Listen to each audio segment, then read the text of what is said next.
In this video, we will discuss the real business cycle theory.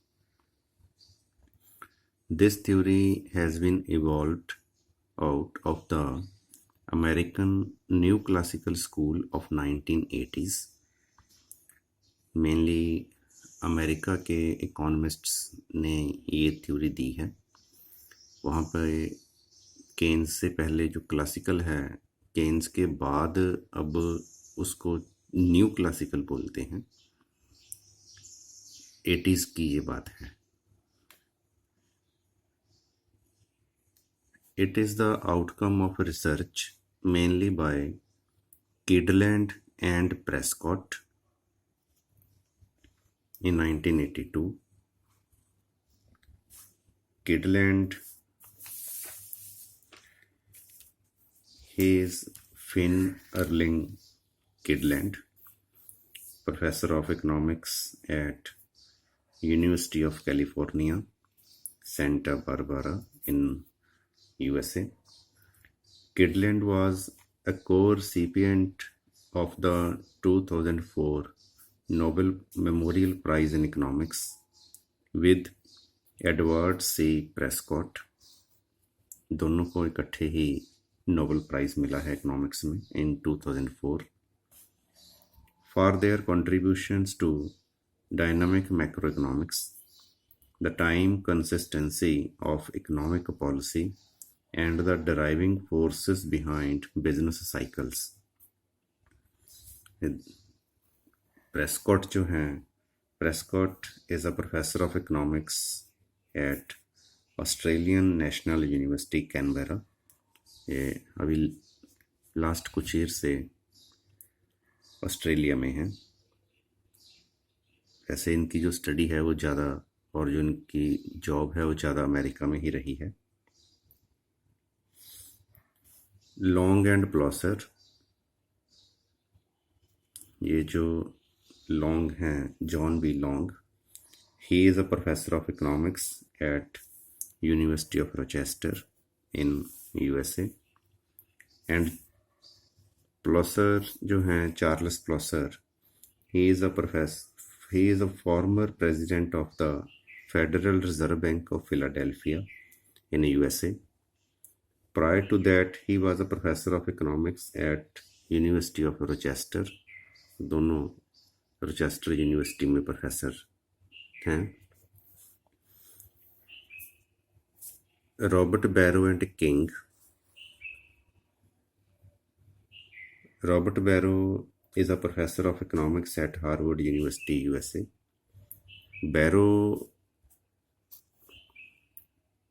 is considered one of the founders of New Classical Macroeconomics, along with Lucas Sargent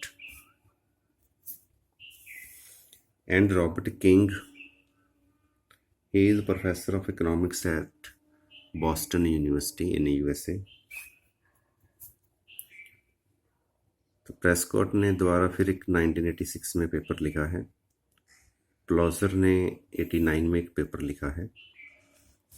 इन लोगों की जो research है that is presented in this real business cycle theory.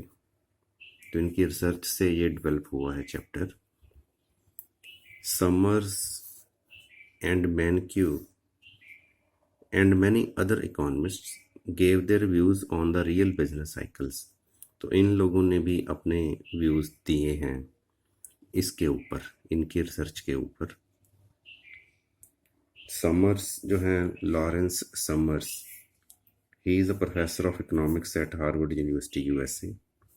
In 1991-93, he was chief economist at the World Bank. During President Bill Clinton's tenure, he was Treasury Secretary. During President Barack Obama's term, he was Director of the National Economic Council. Summers. And Greg Mankiw, he is a professor of economics at Harvard University, USA. Mankiw is best known in academia for his work on new Keynesian economics. तो ये popular economists हैं सभी, जिन्होंने real business cycle के ऊपर comment किया है। Recent theory है ये। Their views mainly relate to technology shocks, labor market, interest rate, flexibility of wages and prices, and monetary and fiscal policies। तो इनके जो व्यूज़ हैं वो इन सारी चीज़ों से रिलेटेड हैं। They argue that economic variables, जो भी इकोनॉमिक वेरिएबल्स हैं जैसे प्राइस है, इनकम है, are the outcomes of the decisions made by economic agents to maximize their utility, subject to production possibilities and resource constraints। मतलब production possibilities के हिसाब से, रिसोर्स कंस्ट्रेंट के हिसाब से, मतलब अवेलेबल रिसोर्सेज के हिसाब से जो इकोनॉमिक एजेंट्स हैं अपनी यूटिलिटी को मैक्सिमाइज करने के लिए वो जो भी डिसीजन लेते हैं, उन डिसीजन की आउटकम जो है उससे डिटरमिन होते हैं economic variables. These are some assumptions of this theory।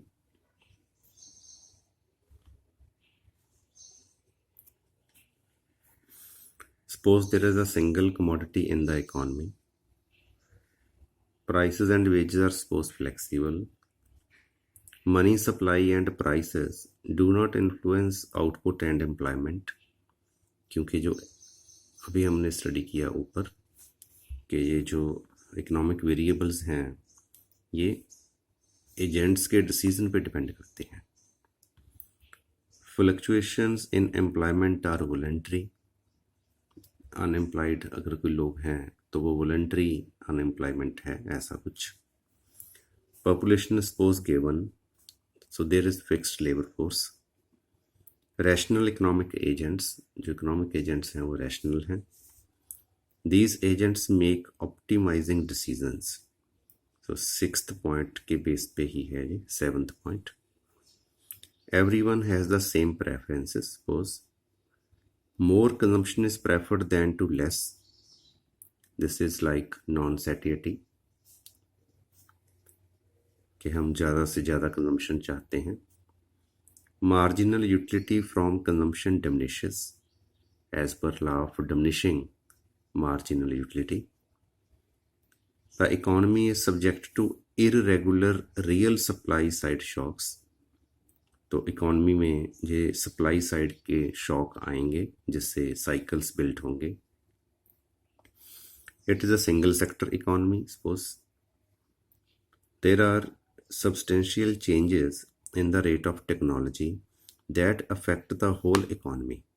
Economy में चेंज जो है उसका जो मेन रीज़न है तो वो है टेक्नोलॉजी में चेंज, बहुत ज़्यादा चेंज, तभी हम इसको बोल रहे हैं shock, technology shock.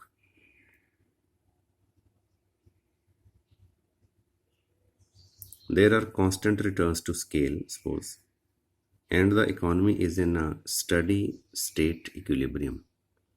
These are some assumptions. Now explanation. इसकी जो एक्सप्लेनेशन है वो कुछ पॉइंट्स में दी हुई है। फर्स्ट पॉइंट है technological shock.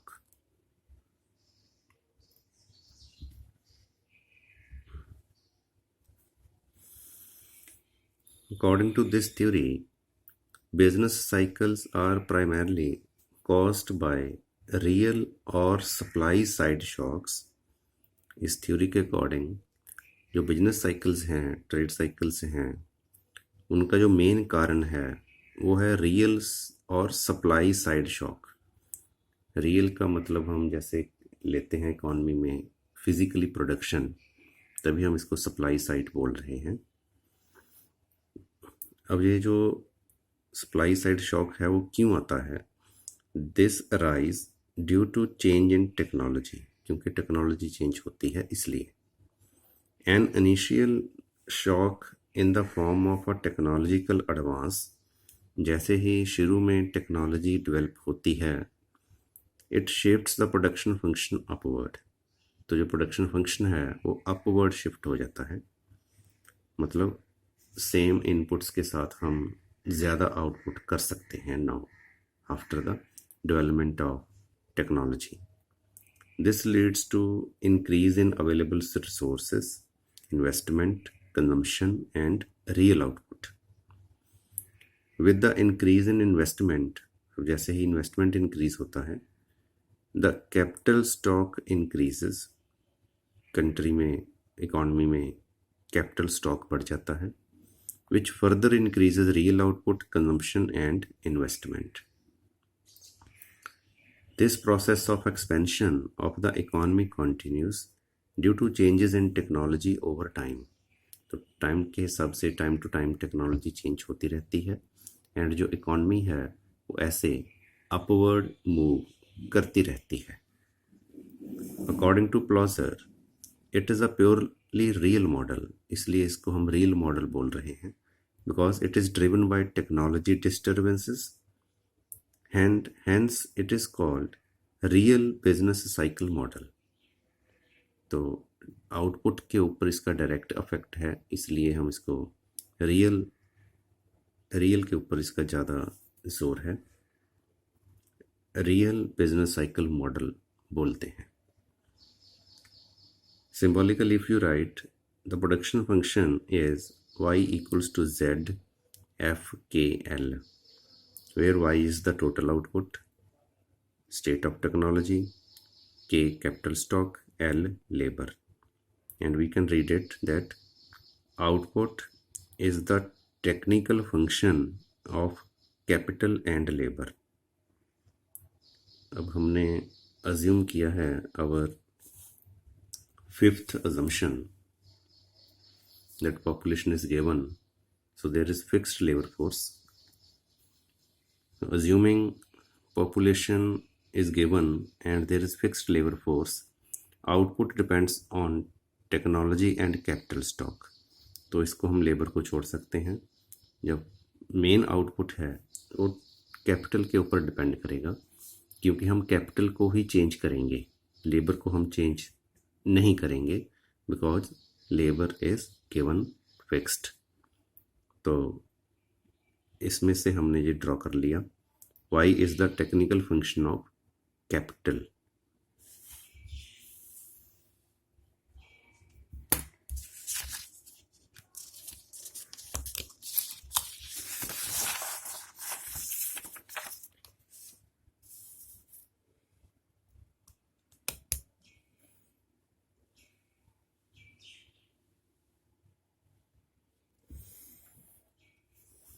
Suppose capital stock is K,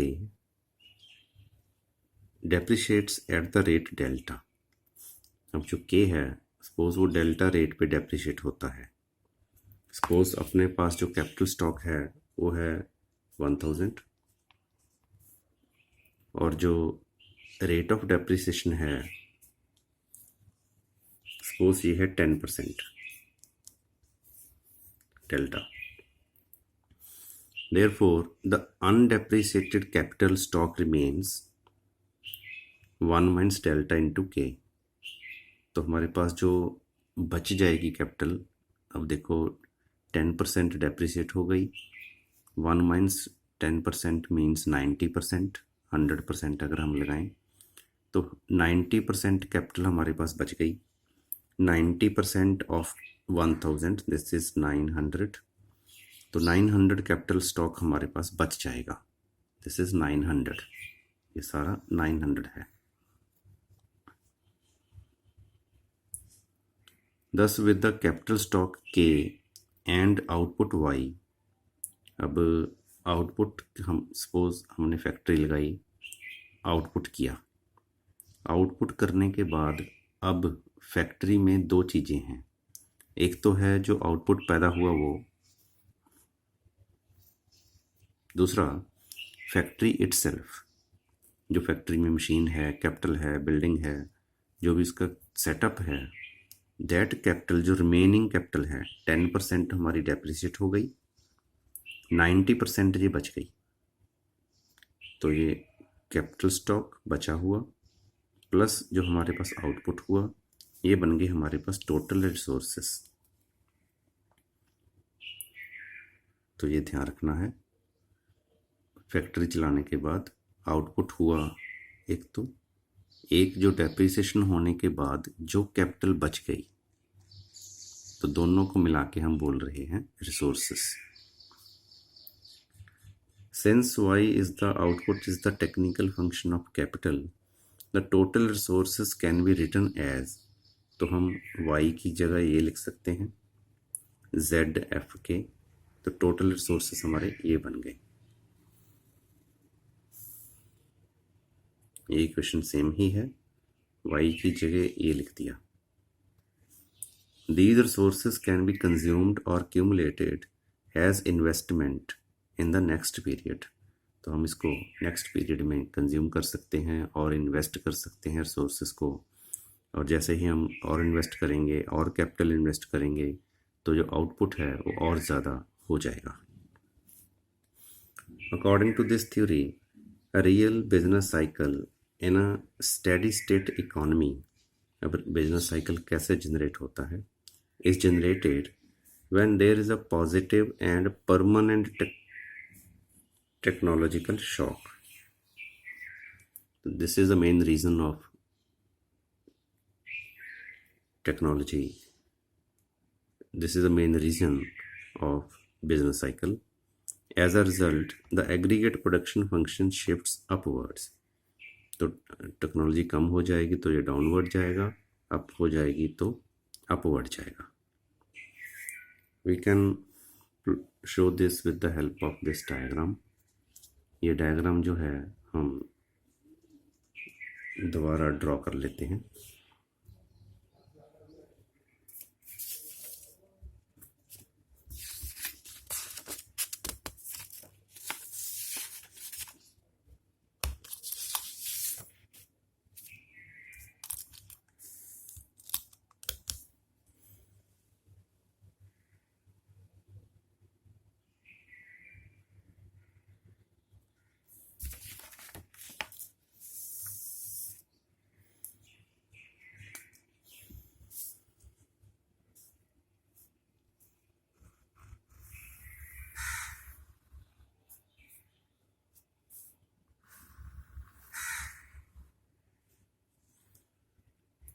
Horizontal side,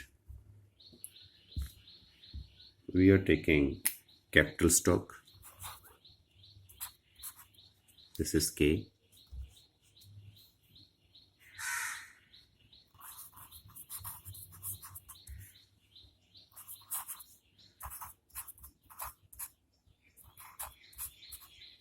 Capital stock. And on vertical axis, we are taking output and total resources.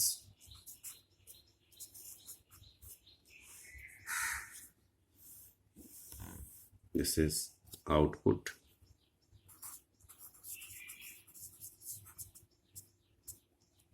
and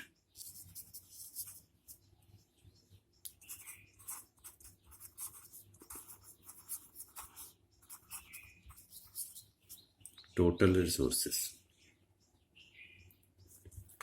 Vertically output, horizontally capital stock. Suppose this is our production function.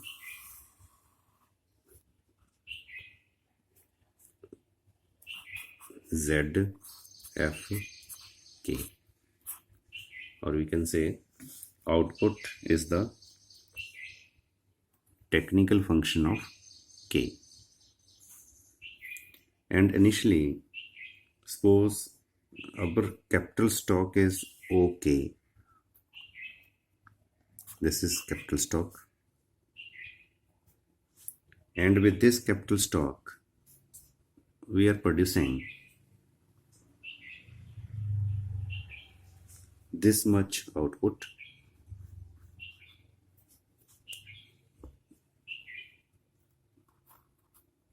suppose it is E point, and output is suppose Y. This is our initial point. Initial capital stock is OK. This is the capital stock. Production function is ZFK, and thus equilibrium is at E, and the output is OY.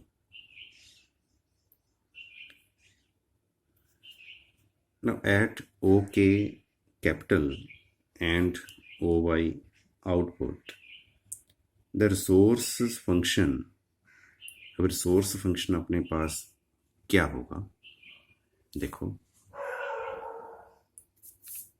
Suppose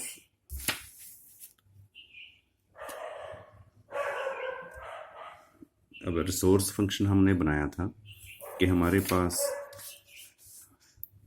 कितना output है plus कितना capital stock बचा हुआ है. Suppose this is the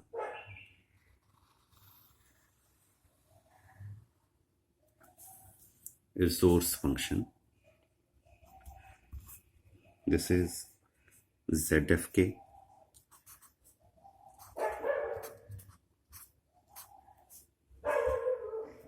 Plus non depreciation जो बच गया into capital, तो 90% ऑफ कैपिटल जो बच गई और एक जो हमारे पास आउटपुट है. तो हम के के ऊपर अगर देखें, एट दिस लेवल ऑफ के हमारे पास जो रिसोर्सेज हैं, this is suppose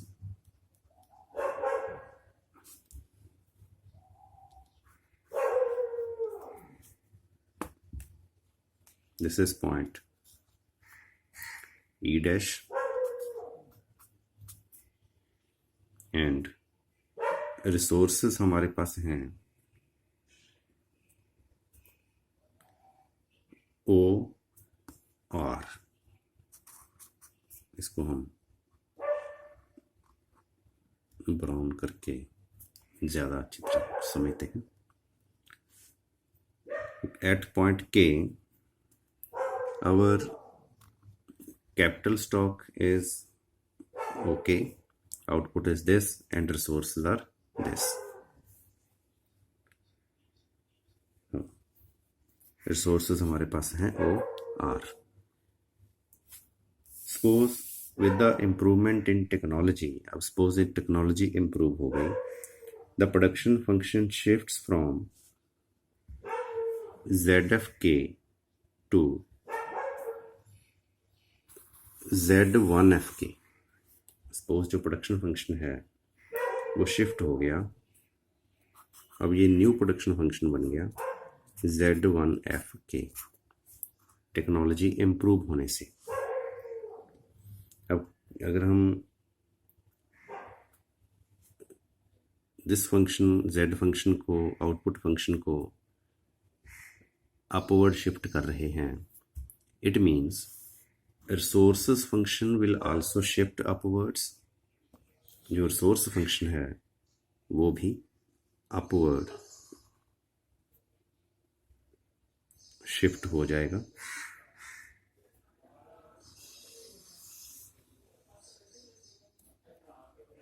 This is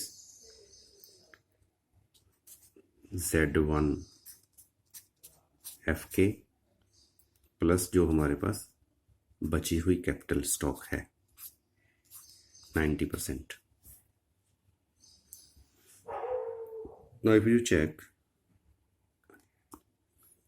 at OK level of capital, the new equilibrium point will be here. This is E1, suppose. This is the new level of output. Suppose it is Y1, and the new resource function, जो हमारे पास resources होंगे at this point, ये होंगे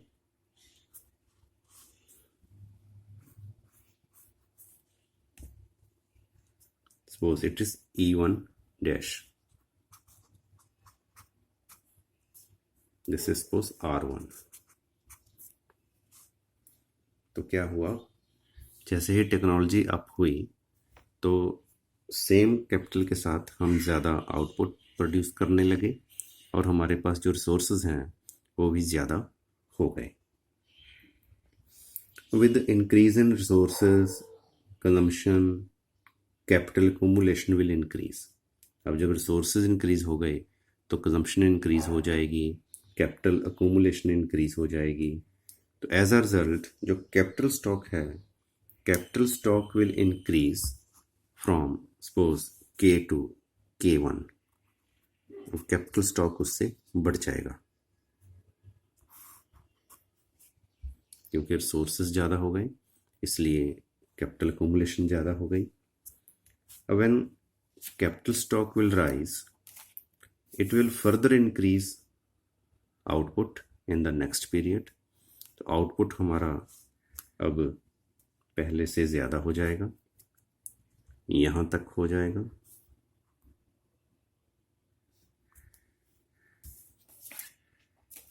suppose this is point E2, क्योंकि अब हमारे पास ये production function नहीं है, अब हमारे पास एडवांस्ड टेक्नोलॉजी वाला प्रोडक्शन फंक्शन है, इसलिए जो आउटपुट होगा वो यहाँ तक होगा। This is suppose Y2,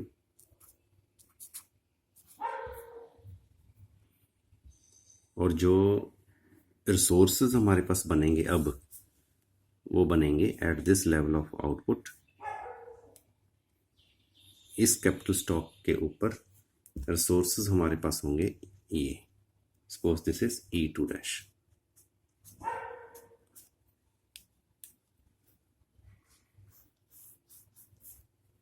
Suppose it is R2.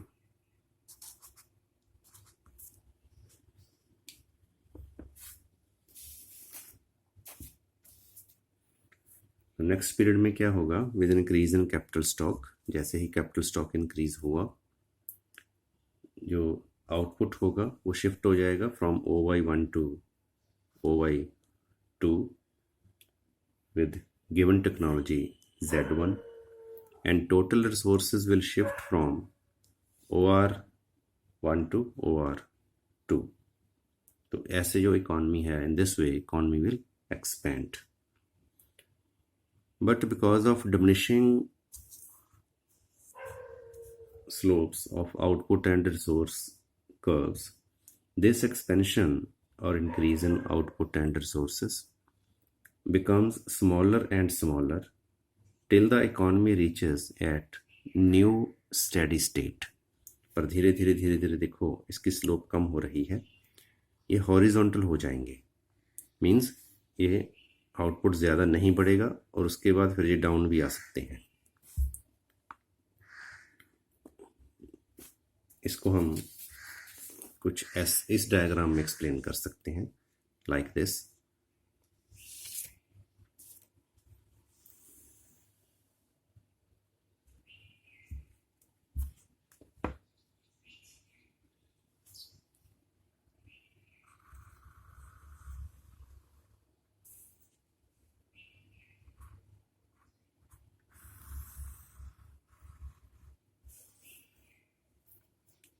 On horizontal axis we are taking period, time,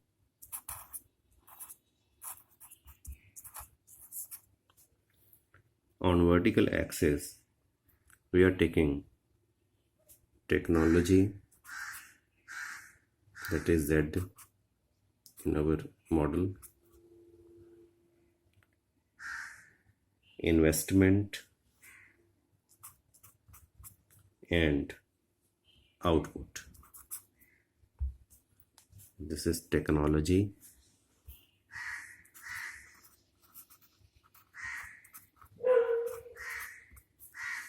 investment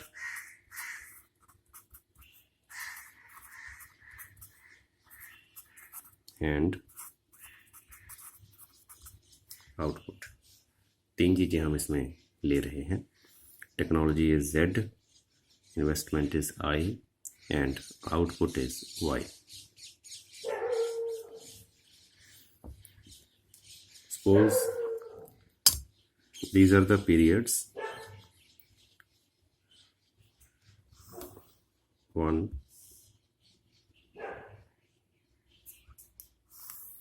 2, 3,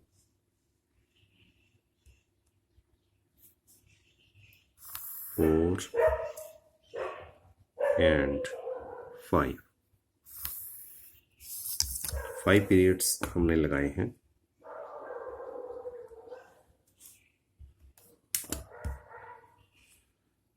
One, 2, 3, 4 and this is 5.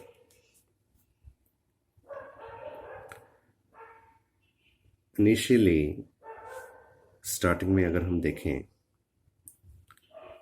अपने पास जो टेक्नोलॉजी है,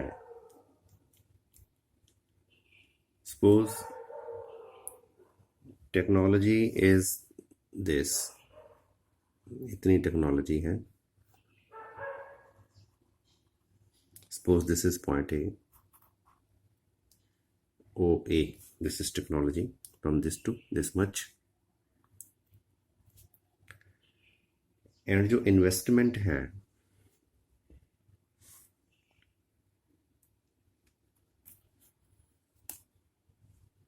इन्वेस्टमेंट हमने जो किया हुआ है वो है सपोज दिस मच. ये हमारे पास इन्वेस्टमेंट है. Suppose this is OC,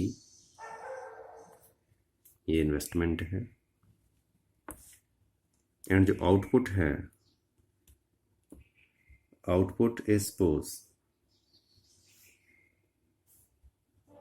this much. This is suppose OE. Vertically देखना है हमने, क्योंकि वर्टिकली लगाए हैं हमने. टेक्नोलॉजी है OA दिस मच, इन्वेस्टमेंट है OC तक, और आउटपुट है OE तक. Now suppose in period 1, suppose there is permanent technology shock which advance technology Z from A to B.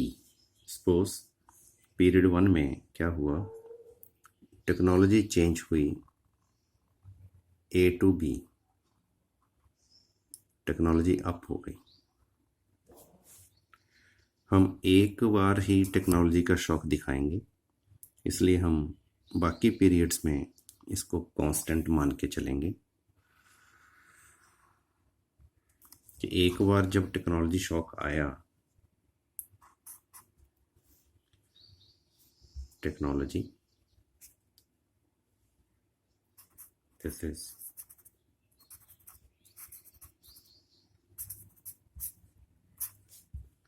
Technology. तो एक बार जब टेक्नोलॉजी शॉक आएगा AB, टेक्नोलॉजी जब अप गई A to B, तो उससे क्या होगा, जो इन्वेस्टमेंट है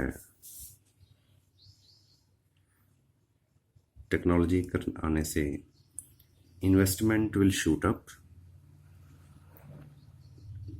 technology shock leads to increase in investment, suppose from C to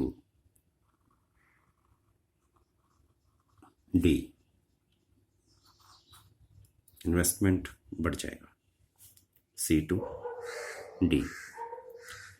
With this rise in investment, output भी बढ़ जाएगा, suppose from E to F.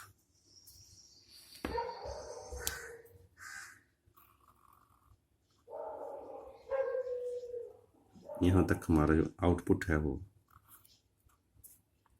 बढ़ जाएगा टेक्नोलॉजी शॉक आने से। गिवन द सेम टेक्नोलॉजी, अगर हम टेक्नोलॉजी सेम रखें अदर पीरियड्स में, y continues to increase at a decreasing rate। अब जो y है वो कंटिन्यूसली डिक्रीजिंग रेट पे बढ़ता जाएगा। देखो ये इतना हो गया। अब जितना इंक्रीज E एंड F में गैप है उससे थोड़ा सा कम ये और इंक्रीज हो जाएगा आने वाले पीरियड में। अब इस गैप से थोड़ा सा कम और इंक्रीज हो जाएगा इस पीरियड में, और इस गैप से थोड़ा सा कम ये और इंक्रीज हो जाएगा। ये बनेगा हमारा y आउटपुट।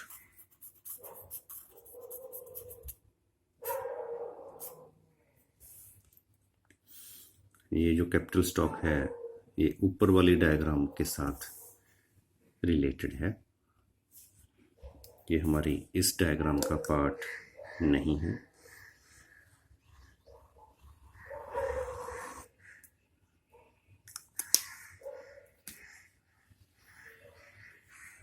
तो with technological shock, one technological shock जो आउटपुट है it increases eight diminishing rate. पहले इसमें इतना इंक्रीज हुआ, फिर थोड़ा कम इंक्रीज हुआ, फिर उससे कम इंक्रीज हुआ, फिर उससे कम इंक्रीज हुआ। तो अगर हम इसको ऐसे बनाना चाहें तो ये डिमिनिशिंग लाइन बनती है।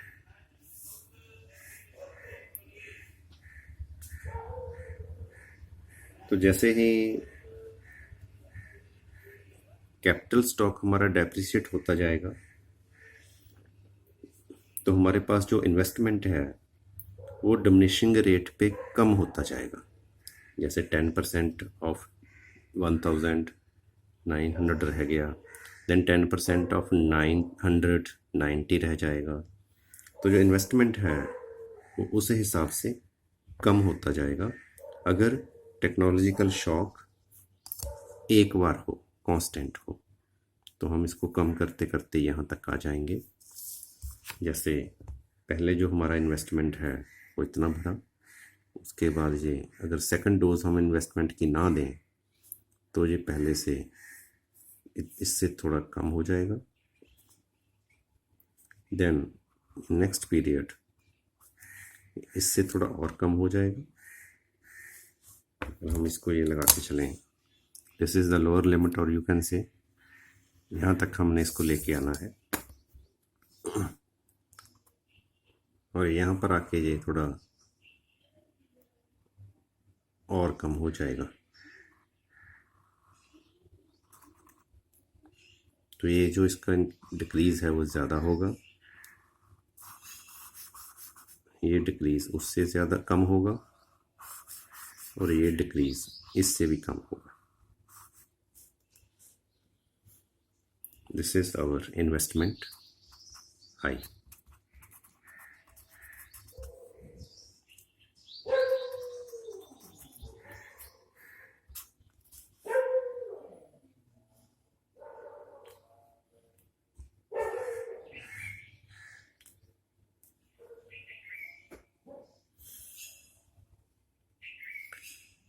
ऐसे ही जैसे आउटपुट ऊपर को जा रहा है with technological shock, upward shock, recession in the real business cycle theory is just reverse of this explanation.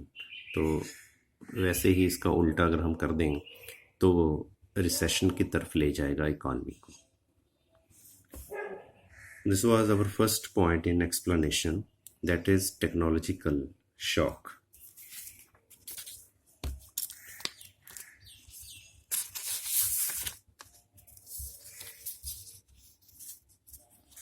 The second point in explanation is labor market.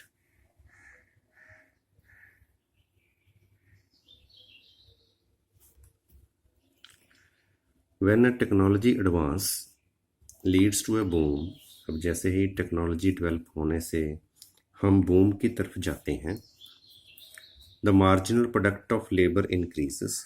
Boom में जाने से जो लेबर का मार्जिनल प्रोडक्ट है वो इंक्रीज हो जाता है, इसलिए जो एम्प्लॉयमेंट है वो इंक्रीज हो जाता है एंड रियल वेज इंक्रीज हो जाते हैं। In response to high real wage workers reduce leisure. तो वेज रेट हाई है तो वर्कर्स सप्लाई मोर लेबर, तो लेजर कम हो जाता है। On the contrary, when technology is unfavourable and declines, the MPL marginal product of labour, employment and real wage ये कम हो जाते हैं। Thus, in response to low real wage, workers increase leisure.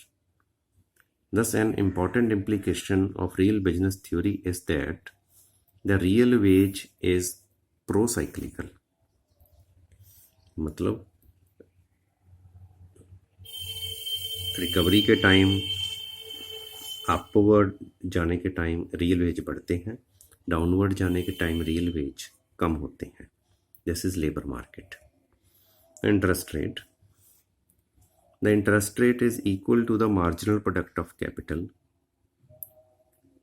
R equals to MPK equilibrium condition जैसे होती है। When a favorable technological change leads to boom, MPK and R rise. On the other hand, an unfavorable technological change reduces MPK and R. This leads to a recession. तो बिल्कुल labour market की तरह ही है, जैसे veg increase होते हैं during boom, कम होते हैं during recession. Similarly rate of interest increase होता है ड्यूरिंग बूम, कम होता है during recession.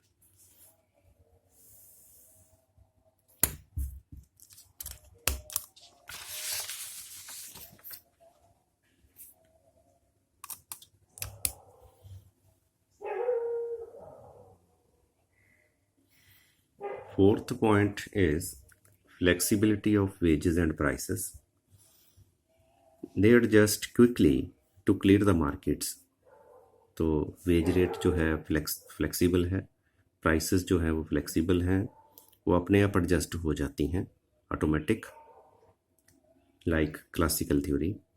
There are no market imperfection. Market हमेशा इक्विलिब्रियम में रहती है। This is known as invisible hand, that is given by Adam Smith, that clears the market and leads to an optimal allocation of resources in the economy. तो जब हम market clear बोलते हैं, it means जो resources हैं वो जिस production को करने के लिए, जितना प्रोडक्शन करने के लिए जितने रिसोर्सेज लगे होने चाहिए, बिल्कुल सेम एलोकेशन है। Neutrality of money. In real business cycle theory, money is a whale. This is again like classical theory कि money जो है वो whale है। It does not affect employment and output. तो ये affect नहीं करती। The role of money is to determine price level. क्योंकि जो economy है वो near full employment के पास है, full employment पे है, इसलिए जैसे ही money supply increase होती है, it changes only price level. When there is a favorable technological change, जब भी favorable change होता है, output rises, demand for money rises. तो क्या होता है? Bank advance more loans and central bank increases the money supply. तो bank loan देते हैं, मनी सप्लाई बढ़ाते हैं central bank. Rise in money supply के कारण प्राइस बढ़ जाती है। This is like classical theory, that is MV, supply of money, equals to demand for money, and price level is the function of money supply, which is directly and proportionately related. Fiscal policy. Since the invisible hand market अपने आप clear होती है, so the government has the limited role. Government का या fiscal policy का कोई role नहीं है या लिमिटेड रोल है। In fact business cycles are natural है, and efficient response of the economy. तो इकॉनमी के हिसाब से जो बिजनेस साइकिल है वो चलते रहते हैं, फेवरेबल अनफेवरेबल टेक्नोलॉजिकल चेंज के according. Criticism of this model, Summers and Mankiw इन्होंने इस थ्योरी के ऊपर कमेंट किए हैं। Criticized the real business cycle theory on the basis of following points. First, had technological shocks.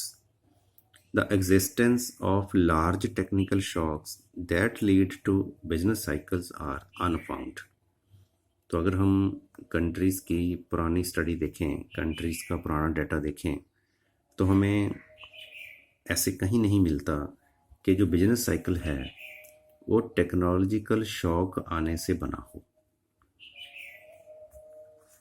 This theory is one-sided. It argues that only supply-side factors, that is through decreasing output by technological changes, are responsible for business cycles. तो इस theory ने क्या किया है? इस theory ने supply side factors को ही main reason मानना है बिजनेस साइकिल का। So they ignored demand side factors. Intertemporal substitution, intertemporal होता है दो टाइम्स के बीच में substitution. This theory assumes that during the times of favorable technical changes, output will rise, real wage will rise, and workers will work more and will reduce leisure. तो इस theory में क्या दिखाया हमने कि जैसे ही टेक्निकल शॉक पॉजिटिव होगा तो उससे आउटपुट, रियल वेज, वर्क, सारी चीज़ें बढ़ जाएंगी। But evidence shows that the labour is not too instantly responses to real wage changes. तो अगर हम रियल वर्ल्ड का एक्सपीरियंस देखें, एविडेंस देखें, तो जो लेबरर्स हैं, वर्कर्स हैं, वो इतनी जल्दी रिस्पॉन्ड नहीं करते। It is found that with the change in real wages there is very small and slow effect on the working hours. तो बहुत ही कम होता है कि रियल वेज चेंज होने से जो लेबर की सप्लाई है, वर्किंग आवर्स है, वो बढ़ जाएं। जैसे हम बैकवर्ड बेंडिंग की तरफ जाना स्टार्ट कर सकते हैं। Voluntary fluctuations in employment. This theory assumes that fluctuations in employment are voluntary, that is, there is voluntary unemployment, otherwise full employment. तो ये भी क्लासिकल टाइप है। But it is found that in the times of recession, अगर हम recession के time देखें, people are willing to work, लोग काम करना चाहते हैं, but they fail to find the work. So in the period of recession, unemployment is not voluntary. Recession के टाइम ये अनएम्प्लॉयमेंट वॉलंटरी नहीं होता, इनवॉलंटरी होता है।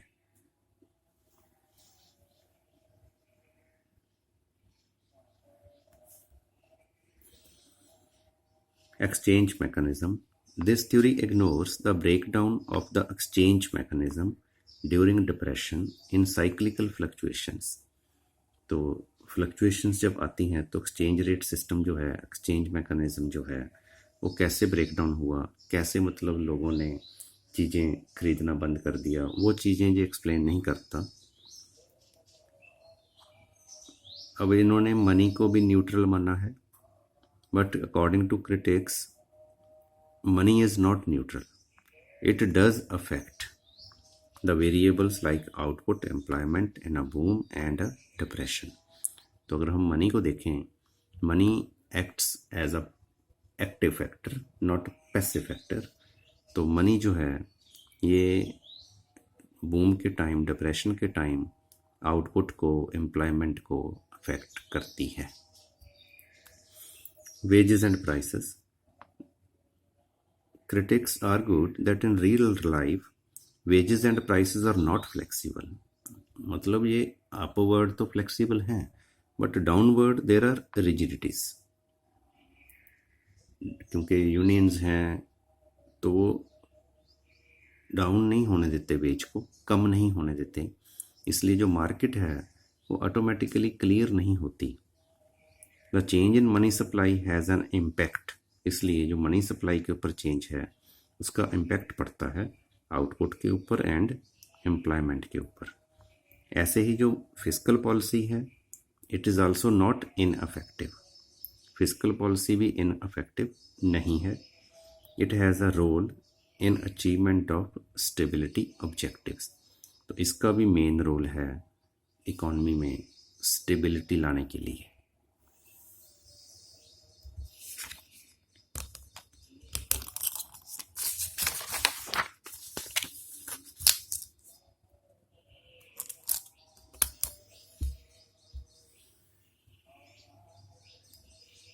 नेगेटिव टेक्नोलॉजिकल शॉक्स, तो इसके बारे में इन्होंने कोई बात नहीं की।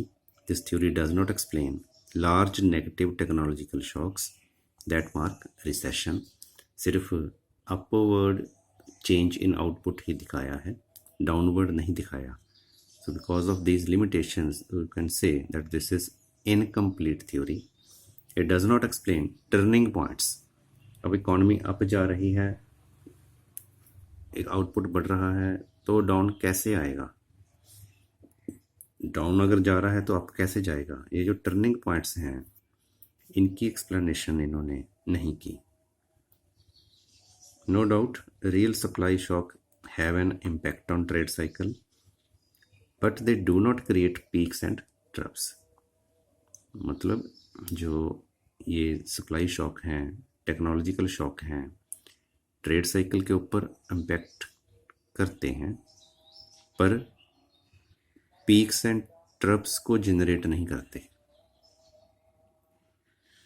Finally if we conclude, Mankiw said the real business cycle theory has served the important function of stimulating and provoking the scientific debate, but it will ultimately be discarded as an explanation of observed fluctuations. मैनक्यू के according जो ये theory है इसको हम trade cycle का कारण तो नहीं मान सकते, इसके लिए तो हम इसको रिजेक्ट करेंगे। हाँ, इस थ्योरी का जो पॉजिटिव पॉइंट है वो ज़रूर इन्होंने क्या किया, इन्होंने डिबेट को प्रोवोक किया कि इसके जो रीज़न हैं इसके बारे में और स्टडी करने की ज़रूरत है। This was all about the real business cycle theory. For further reference, you must follow these sources. The whole material used in this video is taken from this book, Macroeconomics by M.L. Jhingan. You can also read original paper by Barrow and King, Time Separable Preferences and Intertemporal Substitution Models of Business Cycles. It appeared in Quarterly Journal of Economics. You can also consult paper by Kydland and Prescott, Time to Build and Aggregate Fluctuations. It appeared in Econometrica. Another paper by Long and Plosser, Real Business Cycles.